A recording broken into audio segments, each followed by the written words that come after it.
advice do you have to people when they're structuring partnerships for the long haul, and any advice about that? Oh, yeah, I have a lot to say about that. Okay.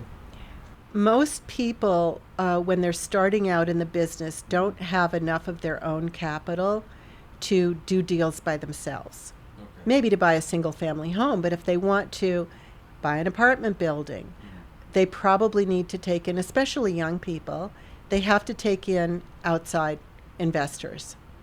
And a lot of times what's typical is to go to friends and family, and then your friends and family talk about how great the deal is, and they refer you to other people that are their friends, etc.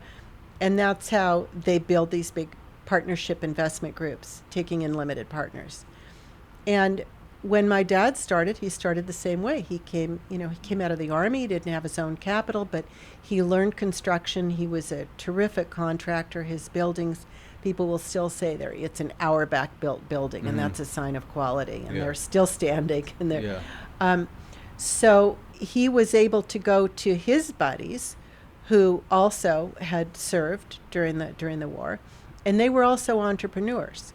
So they owned gas stations, or they had a meat packing company. I mean, they had all kinds of businesses. Some of them were doctors, and they said, "Ernie, I'm earning good money now. I want to invest in real estate.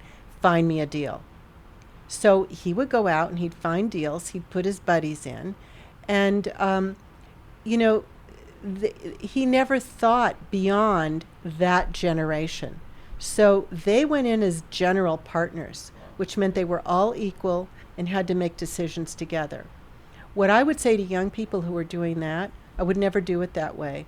I would say you go in as the general partner, you take in your buddies as limited partners. You have to be the decision maker. You have to have authority to manage the asset. You have to be able to make capital calls when the project needs money.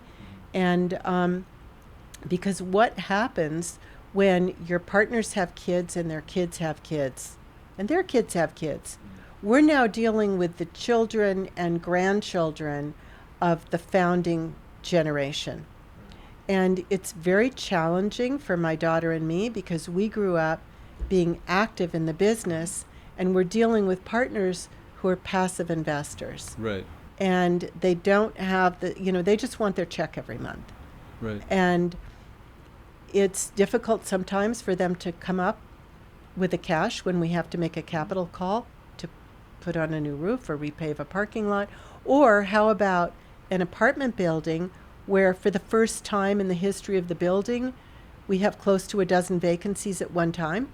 Wow. Due to COVID. Yeah. And these units have not been touched for 20 years.